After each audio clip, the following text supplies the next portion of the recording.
Transpose বা বিম্ব বা রূপান্তরিত ম্যাট্রিক্স। একটি ম্যাট্রিক্সের সারিগুলোকে কলাম আকারে লিখে যে নতুন ম্যাট্রিক্স পাওয়া যায় তাকে ম্যাট্রিক্সটি ট্রান্সপোজ ম্যাট্রিক্স বলে। অর্থাৎ কোনো একটা ম্যাট্রিক্সের সারিগুলোকে যদি আমরা কলামে রূপান্তরিত করি তাহলেই একটি ট্রান্সপোজ ম্যাট্রিক্স পাওয়া যাবে। অথবা অনুরূপভাবে সবগুলি কলামকে সারি আকারে লিখলেও ট্রান্সপোজ ম্যাট্রিক্স পাওয়া যায়।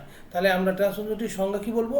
কোনো ম্যাট্রিক্সের সারিগুলোকে কলামে অথবা কলামগুলোকে সারিতে রূপান্তরিত করলে যে ম্যাট্রিক্স পাওয়া যায় তাকে পূর্ববর্তী বা আগের ম্যাট্রিক্সের ট্রান্সপোজ ম্যাট্রিক্স বলে।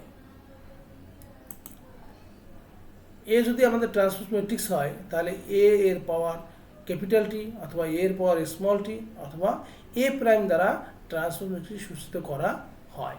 তাহলে এই ম্যাট্রিক্সের ট্রান্সপোজ ম্যাট্রিক্স এর পাওয়ার টি অথবা এর পাওয়ার স্মল টি অথবা এ প্রাইম দ্বারা সূচিত করা হয়।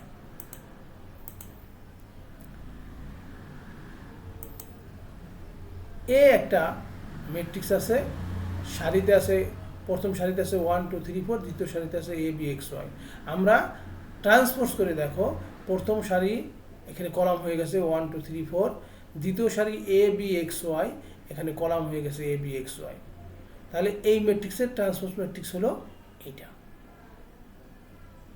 এবার দেখো, কোনো একটি ম্যাট্রিক্সের আকার m বাই n হলে এর ট্রান্সপোজ ম্যাট্রিক্সের আকার হবে n বাই m।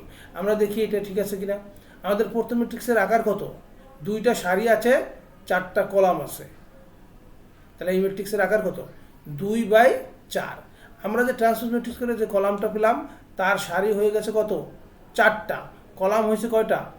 2টা। তাহলে এটা হয়ে গেছে 4/2 কর্মের ম্যাট্রিক্স বা 4/2 আকারের ম্যাট্রিক্স।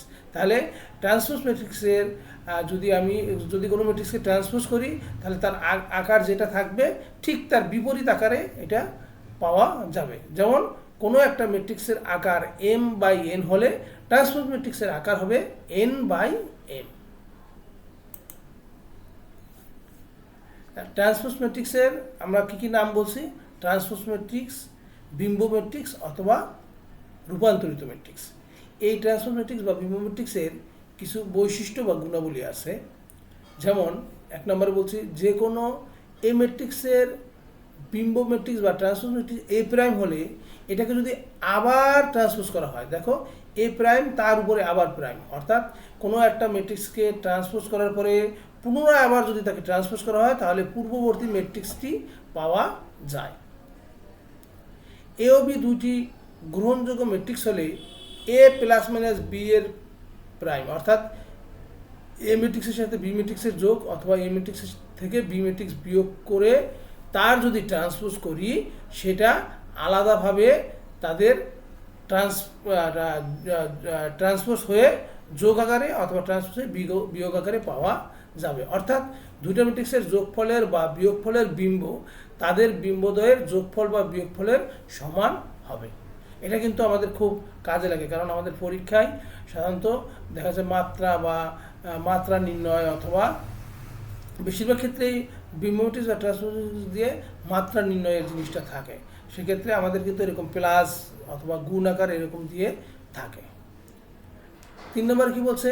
দুটি ম্যাট্রিক্স এ ও বি এর গুণফলের বিম্বদ্বয়ের গুণফলের সমান হবে যদি গুণনের ক্রম উল্টা হয়। অর্থাৎ এ আর বি দুইটা ম্যাট্রিক্স আছে, তাদের গুণ করে ট্রান্সপোজ করলে সেটা বি এর ট্রান্সপোজ ইন্টু এ এর ট্রান্সপোজ হবে।